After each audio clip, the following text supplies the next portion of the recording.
Hello friends, welcome to my channel Crazy Math.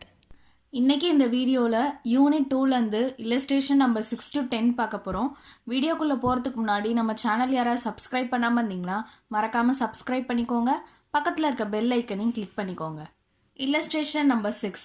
From the following receipts and payments account of Ooty Recreation Club, prepare income and expenditure for the year ended 31st March 2018. நம்மளை வந்து income and expenditure account வந்து prepare பண்ண சொல்லியிருக்காங்க. இந்த income and expenditure அக்கௌண்ட்டில் வந்து opening and closing cash and bank balance வராது. அது மாதிரி கேபிட்டல் இன் நேச்சர் வராது. ரெவென்யூ இன் நேச்சர் மட்டும்தான் வரும். ஓகேவா? இப்போ ஃபர்தராக என்ன இன்ஃபர்மேஷன் கொடுத்துருக்காங்கன்னு பார்க்கலாம். அதுபோல் ரெசிப்ட்ஸில் இருக்கிறது எல்லாமே இன்கமில் வரும், பேமெண்ட்ஸில் இருக்கிறது எல்லாமே எக்ஸ்பெண்டிச்சரில் வரும். எல்லாமே வரும்னு சொல்ல முடியாது, அதுலேருந்து நம்ம தான் எக்ஸ்ட்ராக்ட் பண்ணி எடுக்கணும். ஓகேவா? ஃபஸ்ட்டு ரெசிப்ட்ஸில் என்ன கொடுத்துருக்காங்கன்னு பாருங்கள். To opening balance cash in hand, இது வந்து வராது. ஏன்னா இந்த இன்கம் அண்ட் எக்ஸ்பெண்டிச்சரில் opening and closing cash and bank balance வராது. ஓகேவா? நெக்ஸ்ட்டு ரெண்ட் ரிசீவ்ட், அது வந்து இன்கம் அப்போ வரும். சேல் ஆஃப் இன்வெஸ்ட்மெண்ட், இது வந்து வராது. ஏன்னா இது கேபிட்டல் இன் நேச்சர், ஏன்னா இது ரெக்கரிங் கிடையாது, அதனால் வராது. நெக்ஸ்ட்டு சப்ஸ்கிரிப்ஷன் ரிசீவ் வரும். நெக்ஸ்ட்டு பேமெண்ட்ஸில் என்ன கொடுத்துருக்காங்கன்னு பாருங்கள். பை ஸ்போர்ட்ஸ் மெட்டீரியல் பர்ச்சேஸ்ட், இது வந்து வரும். இதே இங்கே வந்து ஸ்போர்ட்ஸ் எக்யூப்மெண்ட் பர்ச்சேஸ்ட் அப்படின்னு கொடுத்துருந்தாங்கன்னா வராது, அது வந்து கேபிட்டல் இன் நேச்சர். ஓகேவா? Next stationery paid expenditure, computer பர்ச்சேஸ்ன்றது கேபிட்டல் இன் நேச்சர், ஸோ வராது. நெக்ஸ்ட்டு பை சேலரிஸ் வரும், க்ளோசிங் கேஷ் இன் ஹேண்ட் வராது. ஓகேவா?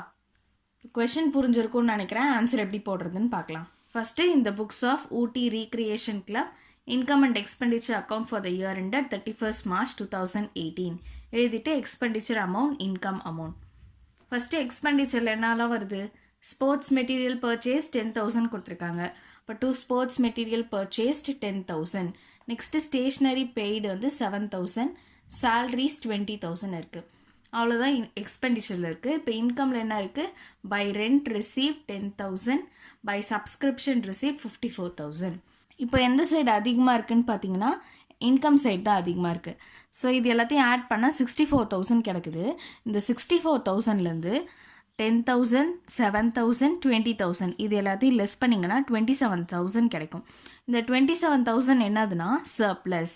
இது எப்படி இருக்கணும்? To surplus excess of income over expenditure. ஏன் சர்ப்ளஸ்ன்னு சொல்கிறோன்னா இன்கம் அதிகமாக இருக்குது, எக்ஸ்பெண்டிச்சர் கம்மியாக இருக்குது. ஸோ அதனால தான் என்னது இது சர்ப்ளஸ். இதே எக்ஸ்பெண்டிச்சர் அதிகமாக இருந்து இன்கம் கம்மியாக இருந்தால் நமக்கு கிடைக்கிறது டெஃபிசிட். ஓகேவா? Next illustration number 7. From the following receipts and payments account of Trichy Recreation Club, prepare income and expenditure account for the year ended 31st March 2018. இங்கேயும் நம்மள என்ன பண்ண சொல்லியிருக்காங்க? Income and expenditure account prepare பண்ண சொல்லியிருக்காங்க. First என்ன கொடுத்துருக்காங்க? To opening balance cash in hand, இது வந்து ஃபார்மேட் படி வராது. நெக்ஸ்ட்டு டிவிடெண்ட் ரெசீப்ட், அது வரும். சேல் ஆஃப் ஓல்ட் நியூஸ் பேப்பரும் இன்கம் தான். மெம்பர்ஷிப் சப்ஸ்கிரிப்ஷனும் இன்கம் தான். லாக்கர் ரெண்ட்டும் இன்கம் தான். இன்ட்ரெஸ்ட் ஆன் இன்வெஸ்ட்மெண்ட்டும் இன்கம் தான். இந்த சேல் ஆஃப் ஃபர்னிச்சர் இருக்குல்ல, அதோட புக் வேல்யூ எவ்வளோன்னு பார்த்தீங்கன்னா 4,400. ஆனால் நம்ம சேல் பண்ண வேல்யூ எவ்வளோனா 5,000. அதாவது நான் வாங்கினது வந்து 4,400க்கு வாங்கியிருக்கேன், ஆனால் விற்றது வந்து 5,000க்கு விற்றுருக்கேன். அப்போ எனக்கு என்ன கிடச்சிருக்கு? ப்ராஃபிட் கிடச்சிருக்கா? ப்ராஃபிட் எவ்வளோ கிடச்சிருக்கு? 600 கிடச்சிருக்கு. அப்போ அந்த ப்ராஃபிட்டோட இன்கம் இருக்குல்ல, அதை மட்டும் நம்ம போடணும். ப்ராஃபிட் ஆன் சேல் ஆஃப் ஃபர்னிச்சர்னு போட்டு 600 மட்டும் போடணும். ஓகேவா? நெக்ஸ்ட்டு பேமெண்ட்ஸில் என்ன கொடுத்துருக்காங்க பாருங்கள். ஃபர்னிச்சர் பர்ச்சேஸ்ட், இது வந்து கேபிட்டல் இன் நேச்சர், ஸோ வராது. ரெண்ட் வரும். செக்ரட்டரிஸ் ஹானரரியம் எக்ஸ்பெண்டிச்சர் தான். போஸ்டேஜ் எக்ஸ்பெண்டிச்சர் தான். ஜென்ரல் எக்ஸ்பென்சஸ் தான். பிரிண்டிங் அண்ட் ஸ்டேஷ்னரி வரும். ஆடிட் ஃபீஸ் வரும். Closing balance cash in hand வந்து வராது. ஓகேவா? இதை மட்டும் நல்லா ஞாபகம் வச்சுங்க. எப்பவுமே ஓப்பனிங் கேஷ் இன் ஹேண்டாக இருந்தாலும் சரி, கேஷ் அட் பேங்காக இருந்தாலும் சரி, அதுமாதிரி க்ளோசிங் கேஷ் இன் ஹேண்டாக இருந்தாலும் சரி, கேஷ் அட் பேங்காக இருந்தாலும் சரி வராது. அதுபோல் கேபிட்டல் இன் நேச்சர் வராது. ஓகேவா? கொஷின் கிளியராக இருக்கும்னு நினைக்கிறேன். இப்போ ஆன்சர் எப்படி போடுறதுன்னு பார்க்கலாம். இந்த books of Trichy recreation club income and expenditure account for the year ended 31st March 2018 எழுதிட்டு expenditure amount, income amount. First எக்ஸ்பென்ஸில் என்னெல்லாம் வருதுன்னு பாருங்கள். ரெண்ட் 2,800 இருக்குது. Secretary's honorarium 15,000, postage 1,700, general expenses 4,350, printing and stationery 45,000 இருக்குது. ஆடிட் ஃபீஸ் 5,000 இருக்குது. நெக்ஸ்ட்டு இன்கமில் என்னெல்லாம் இருக்குன்னு பாருங்கள். Dividend receive 27,600, sale of old newspaper 3,000 இருக்குது, by members subscription 31,000, by locker rent 8,000, by interest on investment 1,250, profit on sale of furniture இருக்குல்ல, அதாவது இந்த 5,000லேருந்து நம்ம புக் வேல்யூ மைனஸ் பண்ணிடணும் 4,400. இப்போ நமக்கு எவ்வளோ கிடைக்கும் 600. அந்த ப்ராஃபிட்டை மட்டும்தான் இங்கே போடணும். ஓகேவா? இப்போ எந்த சைடு அதிகமாக இருக்குன்னா எக்ஸ்பென்சஸ் எல்லாத்தையும் ஆட் பண்ணால் என்ன கிடைக்குது 73,850. இதை வந்து ரெண்டு சைடும் போட்டுக்கணும். இப்போ இந்த 73,850லேருந்து 27,600, 3,000, 31,000, 8,000, 1,250, 600 இது எல்லாத்தையும் லெஸ் பண்ணிங்கன்னா 2,400 கிடைக்கும். இந்த 2,400 என்னன்னா டெஃபிசிட். ஏன் டெஃபிசிட்னு சொல்கிறோன்னா எக்ஸ்பெண்டிச்சர் அதிகமாக இருக்குது, இன்கம் கம்மியாக இருக்குது. So excess of expenditure over income என்னது deficit. Next illustration number 8. From the following details, calculate the amount that will be shown as subscription in the income and expenditure account for the year ending 31st March 2017. நம்ம income and எக்ஸ்பெண்டிச்சரில் subscription போடணும். அதுக்கு certain amount of information கொடுத்துருக்காங்க. அதை வச்சு income and எக்ஸ்பெண்டிச்சரில் subscription எப்படி போடணும் அப்படின்னு பார்க்க போகிறோம். ஃபர்தராக என்ன இன்ஃபர்மேஷன் கொடுத்துருக்காங்கன்னா சப்ஸ்கிரிப்ஷன் ரிசீவ் ஃபார் 2015 to 16 வந்து 7,500 கொடுத்துருக்காங்க, 2016 to 17 வந்து 60,000 கொடுத்துருக்காங்க, 2017 to 18 வந்து 1,500 கொடுத்துருக்காங்க. நம்ம எப்பவுமே இன்கம் அண்ட் எக்ஸ்பெண்டிச்சர் அப்படின்னு எடுக்கும்போது கரண்ட் இயர்க்கான சப்ஸ்கிரிப்ஷன் மட்டும்தான் எடுத்துக்கணும். ஸோ நம்மளோட கரண்ட் இயர் என்ன கொடுத்துருக்காங்க 31st March 2017. அப்போ 2016 to 17 தான் என்னதுன்னா நமக்கான கரண்ட் இயர். ஸோ அந்த வருஷத்துக்கான சப்ஸ்கிரிப்ஷனை மட்டும்தான் நம்ம எடுத்துக்கணும். ஓகேவா? நெக்ஸ்ட் என்ன கொடுத்துருக்காங்க subscription outstanding for the year 2016 to 17. இது கரண்ட் இயர்க்கான அவுட்ஸ்டாண்டிங் சப்ஸ்கிரிப்ஷன். அப்போ நம்ம இது என்ன பண்ணணும், நம்ம கரண்ட் இயர் சப்ஸ்கிரிப்ஷன் கூட இந்த அவுட்ஸ்டாண்டிங்கை ஆட் பண்ணி போடணும். ஓகேவா? Subscription for 2016 to 17 receive in 2015 to 16 was 1,000. நம்ம 2016 to 17க்கான சப்ஸ்கிரிப்ஷனை 2015 to 16லேயே வாங்கிட்டோம். ஸோ இது என்னது ரிசீவ்டு இன் அட்வான்ஸ். அப்போ இதையும் நம்ம என்ன பண்ணணும் சப்ஸ்கிரிப்ஷன் கரண்ட் இயர் சப்ஸ்கிரிப்ஷன் கூட ஆட் பண்ணி போடணும். ஓகேவா? நமக்கு எப்பவுமே நம்ம கரண்ட் இயர் சப்ஸ்கிரிப்ஷன் கூட அவுட்ஸ்டாண்டிங் இருந்தால் இது எல்லாமே கரண்ட் இயர் அவுட்ஸ்டாண்டிங் இருந்தாலும் சரி ரிசீவ்டு இன் அட்வான்ஸ் இருந்தாலும் சரி என்ன பண்ணணும் ஆட் பண்ணி போடணும். ஓகேவா? கொஷின் கிளியராக இருக்கும்னு நினைக்கிறேன். இப்போ ஆன்சர் எப்படி போடுறதுன்னு பார்க்கலாம். First income and expenditure account for the year ended 31st March 2017 எழுதிட்டு எக்ஸ்பெண்டிச்சர் அமௌண்ட் இன்கம் அமௌண்ட். இந்த சப்ஸ்கிரிப்ஷன் வந்து நமக்கு இன்கம் அப்படின்றதுனால நம்ம இன்கம் சைடில் தான் போடணும். ஓகேவா? இப்போ by subscription current year subscription எவ்வளோ 60,000. அந்த 60,000 இங்கே போடணும். அது கூட என்ன பண்ணணும் ஆட் அவுட்ஸ்டாண்டிங் சப்ஸ்கிரிப்ஷன் எவ்வளோ கொடுத்துருக்காங்க 2,400. இப்போ 60,000 + 2,400 பண்ணணும். அதுக்கப்புறம் சப்ஸ்கிரிப்ஷன் ரிசீவ்டு இன் அட்வான்ஸ் எவ்வளோ இருக்குது 1,000 rupees இருக்குது.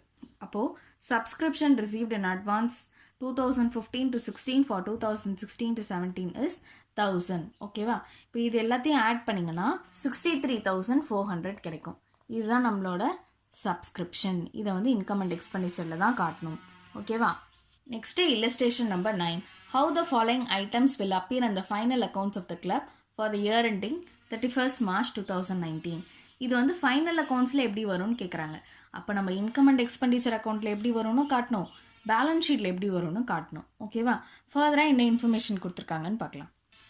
Receipts and payments account for the year ended 31st March 2019 கொடுத்துட்டு என்ன கொடுத்துருக்காங்க ரெசிப்ட்ஸில் வந்து subscription for 2017 to 18, 2018 to 19, 19 to 20. நமக்கான கரண்ட் இயர் என்னென்னா 2018 to 19. ஏன்னா 19ல் தானே முடியுது. இப்போ 2018 to 19 கரண்ட் இயரோட சப்ஸ்கிரிப்ஷன் எவ்வளோ இருக்குது 48,000. இதை வந்து எடுத்துக்கணும். There are 300 members in the club, each paying an annual subscription of 200 per annum. அதாவது 300 மெம்பர்ஸ் இருக்காங்க, ஒருத்தரும் 200 rupees பே பண்ணுறாங்களாம் per annumக்கு. அப்போ நமக்கு டோட்டல் சப்ஸ்கிரிப்ஷன் எவ்வளோ கிடைக்கும் 300 into 200 எவ்வளோ 300 into 200 எவ்வளோ கிடைக்கும் நமக்கு 60,000. இப்போ இந்த 60,000 தான் நமக்கான டோட்டல் சப்ஸ்கிரிப்ஷன். ஓகேவா? Subscription still outstanding for the year 2017 to 18 is 1,000. Outstanding subscription எவ்வளோ இருக்குன்னு சொல்லியிருக்காங்கன்னா 1,000 இருக்குன்னு சொல்லியிருக்காங்க. ஆனால் இது வந்து கரண்ட் இயர்க்கான அவுட்ஸ்டாண்டிங் இல்லை. நம்மளோட கரண்ட் இயர் என்ன 2018 to 19 தானே. இங்கே வந்து 2017 to 18 கொடுத்துருக்காங்க. அப்போ இது வந்து என்னது ப்ரீவியஸ் இயர். ஓகேவா? இது வந்து இன்கம் அண்ட் எக்ஸ்பெண்டிச்சரில் வராது இந்த அவுட்ஸ்டாண்டிங். இதை வந்து நம்ம பேலன்ஸ் ஷீட்டில் தான் போடணும். ஏன்னா பேலன்ஸ் ஷீட்டில் அசட் சைடில் அவுட்ஸ்டாண்டிங் ஃபார் த ப்ரீவியஸ் இயராக இருந்தாலும் சரி, கரண்ட் இயராக இருந்தாலும் சரி போடணும். ஓகேவா? கொஷின் கிளியராக இருக்கும்னு நினைக்கிறேன். இப்போ ஆன்சர் எப்படி போடுறதுன்னு பார்க்கலாம். First income and expenditure account for the year ended 31st March 2019 எழுதிட்டு எக்ஸ்பெண்டிச்சர் அமௌண்ட், இன்கம் அமௌண்ட். நம்மளோட கரண்ட் இயருக்கான சப்ஸ்கிரிப்ஷன் எவ்வளோ? 48,000. இப்போ பை சப்ஸ்கிரிப்ஷன் 48,000 போடணும். நமக்கான அவுட்ஸ்டாண்டிங் எவ்வளோன்னு தெரியாது, ஆனால் டோட்டல் சப்ஸ்கிரிப்ஷன் எவ்வளோன்னு தெரியும். அதாவது 300 மெம்பர்ஸ் என்ன பண்ணுறாங்க, 200 rupees per annumக்கு பே பண்ணுறாங்க. அப்போ நம்மளோட டோட்டல் சப்ஸ்கிரிப்ஷன் எவ்வளோ? 60,000. இப்போ இந்த 60,000லேருந்து 48,000 லெஸ் பண்ணால் இந்த 12,000 கிடைக்கும். இந்த 12,000 தான் என்னது? Outstanding subscription for 2018 to 19. இதுதான் வந்து கரண்ட் இயர்க்கான அவுட்ஸ்டாண்டிங் சப்ஸ்கிரிப்ஷன். ஓகேவா? Next balance sheet as on 31st March 2019 எழுதிட்டு liabilities rupees, assets rupees. First liabilitiesல என்ன வரும்னா, subscription received in advance for the year 2019 to 20 3,000 கொடுத்துருக்காங்க. இங்கே கொடுத்துருக்காங்களா? 2018 to 19 தானே நமக்கான கரண்ட் இயர். அப்போ இந்த சப்சிக்வெண்ட் இயர்க்கான சப்ஸ்கிரிப்ஷனை நம்ம முன்னாடியே வந்து ரிசீவ் பண்ணிட்டோம். அதாவது நெக்ஸ்ட் இயர்க்கான சப்ஸ்கிரிப்ஷனை நம்ம இந்த வருஷமே ரிசீவ் பண்ணிட்டோம். அப்போ அது ரிசீவ்ட் இன் அட்வான்ஸாக அதை வந்து இங்கே போடணும். Subscription received in advance for the year 2019 to 20 3,000. Next outstanding subscription 2017 to 18க்கு வந்து அவங்க கொஷின்லேயே கொடுத்துட்டாங்களா? எவ்வளோ கொடுத்துருக்காங்க? 1000 கொடுத்துருக்காங்க. இப்போ அவுட்ஸ்டாண்டிங் சப்ஸ்கிரிப்ஷன் 2017 to 18 வந்து 1000. நெக்ஸ்ட்டு கரண்ட் இயர்க்கான சப்ஸ்கிரிப்ஷன் நம்ம எவ்வளோ கண்டுபிடிச்சிருக்கோம்? 12,000. இப்போ 2018 to 19 வந்து 12,000. இது ரெண்டுத்தையும் ஆட் பண்ணால் 13,000 நமக்கு கிடைக்கும். ஓகேவா? கீழே வந்து டியூட்டோரியல் நோட்டில் அவங்க தெளிவாக கொடுத்துருக்காங்க பாருங்கள். Total subscription 300 into 200 60,000. அதுலேருந்து less amount receive for the current year 48,000 less பண்ணால் நமக்கு என்ன கிடைக்கும்? Outstanding subscription for the current year கிடச்சிரும். ஓகேவா? இந்த சம் கிளியராக இருக்கும்னு நினைக்கிறேன். இப்போ இல்லஸ்ட்ரேஷன் நம்பர் 10 எப்படி போடுறதுன்னு பார்க்கலாம். How will the following items appear in the final accounts of the club for the year ending 31st March 2017? நம்மளோட கரண்ட் இயர் என்ன? 17. ஓகேவா? A club received subscription of rupees 25,000 during the year 2016 to 17. இதுதான் நம்மளோட current இயர்க்கான subscription. ஓகேவா? This includes இந்த 25,000ல என்னெல்லாம் include ஆயிருக்குன்னு சொல்லியிருக்காங்கன்னா, subscription of rupees 2,000 for 2015-16. இது வந்து ப்ரீவியஸ் இயர்க்கான சப்ஸ்கிரிப்ஷன். அப்போ அதை நம்ம என்ன பண்ணோம்? லெஸ் பண்ணணுமா? And 1,500 for the year 2017 to 18. இது வந்து சப்சிக்வெண்ட் இயர், அதாவது நெக்ஸ்ட் இயர்க்கான சப்ஸ்கிரிப்ஷனும் கொடுத்துருக்காங்க. அப்போ இதையும் லெஸ் பண்ணணும். எப்பவுமே நம்மளோட கரண்ட் இயர் சப்ஸ்கிரிப்ஷன்லேருந்து ப்ரீவியஸ் இயர்க்கான சப்ஸ்கிரிப்ஷனையும் சப்சிக்வெண்ட் இயர்க்கான சப்ஸ்கிரிப்ஷனையும் என்ன பண்ணணும்? லெஸ் பண்ணி போடணும். Subscription of 500 is still outstanding for the year 2016 to 17. இந்த 2016 to 17 என்னது? கரண்ட் இயர்க்கான அவுட்ஸ்டாண்டிங் சப்ஸ்கிரிப்ஷன் கொடுத்துருக்காங்க. எவ்வளோ கொடுத்துருக்காங்கன்னா 500 rupees கொடுத்துருக்காங்க. ஓகேவா? அப்போ இது எங்கே காட்டணும்? நம்ம இன்கம் அண்ட் எக்ஸ்பெண்டிச்சர் அக்கௌண்ட்டில் இந்த 25,000 கூட இது ரெண்டுத்தையும் லெஸ் பண்ணிவிட்டு இந்த 500 ஆட் பண்ணணும். ஓகேவா? அந்த மாதிரி பேலன்ஸ் ஷீட்டில் போடும்போது அசட் சைடில் அவுட்ஸ்டாண்டிங் சப்ஸ்கிரிப்ஷன் எவ்வளோ போடணும்? 500 போடணும். அப்புறம் இந்த 2017 to 18 இருக்குல்ல, இது வந்து ரிசீவ்ட் இன் அட்வான்ஸ். ஏன்னா இது நெக்ஸ்ட் இயர் தானே. நெக்ஸ்ட் இயர்க்கான சப்ஸ்கிரிப்ஷனை நம்ம இந்த வருஷமே ரிசீவ் பண்ணியிருக்கோம். அப்போ லயபிலிட்டி சைடில் 1,500 ரிசீவ்ட் இன் அட்வான்ஸாக காட்டணும். ஓகேவா? கொஷின் கிளியராக இருக்கும்னு நினைக்கிறேன். இப்போ ஆன்சர் எப்படி போடுறதுன்னு பார்க்கலாம். Income and expenditure account for the year ended 31st March 2017 எழுதிட்டு expenditure amount, income amount. First by subscription எவ்வளோ பார்த்தோம்? 25,000. அதுலேருந்து less subscription for the year, அதாவது இது ப்ரீவியஸ் இயர்க்கான சப்ஸ்கிரிப்ஷன் 2,000 இருக்குது. இப்போ 25,000 minus 2,000 என்னது? 23,000. அதுலேருந்து less subscription for the year 2017 to 18. இது வந்து நெக்ஸ்ட் இயர்க்கான சப்ஸ்கிரிப்ஷன் 1,500. அப்போ 23,000லேருந்து 1,500 லெஸ் பண்ணோன்னா கிடைக்கும் 21,500. அது கூட add outstanding subscription for the year 2016 to 17. Outstanding subscription எவ்வளோ இருக்குது? 500 இருக்குது. இப்போ 21,500 ப்ளஸ் 500 என்ன கிடைக்கும்? 22,000. ஓகேவா? Next balance sheet as on 31st March 2017. liabilities rupees, assets rupees. Subscription received and advance for the year, அது வந்து என்னது? லைபிலிட்டியா 1,500 போடணும். அப்புறம் outstanding subscription for the year 2016 to 17 வந்து 500 இருக்குது. ஓகேவா? இந்த 5 சம்மே உங்களுக்கு கிளியராக இருக்கும்னு நினைக்கிறேன். இந்த வீடியோ பார்த்துட்டு மறக்காமல் சம் ட்ரை பண்ணி பாருங்கள். உங்களுக்கு ரொம்பவே யூஸ்ஃபுல்லாக இருக்கும். நீங்கள் வந்து எந்த அளவுக்கு வந்து எக்ஸசைஸ் சம்க்கு இம்பார்ட்டன்ட் கொடுக்குறீங்களோ அதே அளவுக்கு இல்லஸ்ட்ரேஷனுக்கும் இம்பார்ட்டன்ஸ் கொடுங்க. ஏன்னா இல்லஸ்ட்ரேஷன்லேருந்து சம் வரதுக்கான சான்சஸும் நிறையா இருக்குது. ஓகேவா?